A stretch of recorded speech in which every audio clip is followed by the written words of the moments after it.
Can this grass become an alternative energy source and help fight climate change?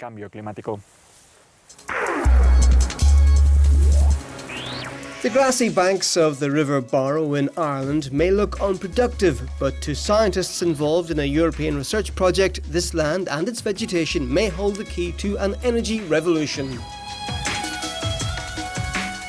Miscanthus is a good candidate energy crop because not only does it produce high biomass yields, but it has mechanisms which mean that it's quite thrifty in the way it uses both nutrients and water.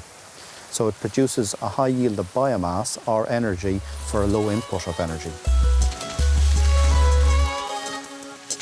Crops like Miscanthus grew quite well on some marginal sites. In fact, they grew so well that they grew better and produced higher yields than corresponding yields on good agricultural soils.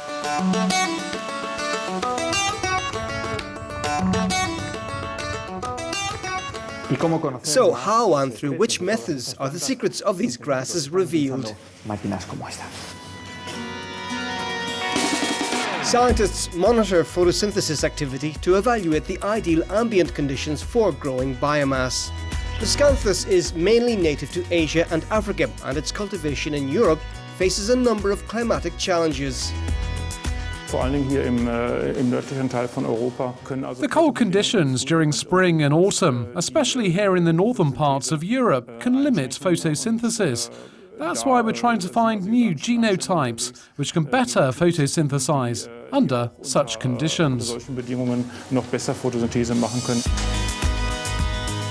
Liquid nitrogen is also key to this quest for maximum energy-efficient grass.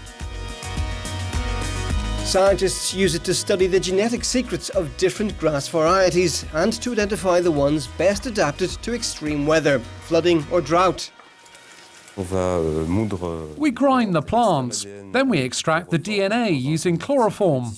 So on one hand we'll have all the plant's tissues and proteins, and on the other hand the DNA molecules. Then we treat these molecules to read the DNA code, the small letters that compose that DNA. That will help us select the plants we're interested in. The ultimate aim, the scientists say, is to come up with clear cropping patterns that can help European growers bring these grasses to the energy market, particularly for heating systems. We've also optimised the cultivation methods of the biomass grass in terms of practical agriculture. And we've developed a method of drying this biomass grass more efficiently. This had been a big problem in the production line.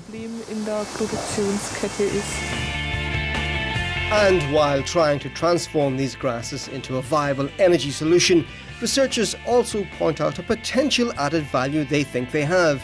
These marginal species absorb huge quantities of CO2 and could help fight climate change.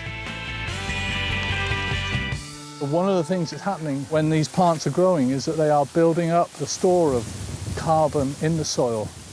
And this is a way of sequestering carbon that's coming from the atmosphere.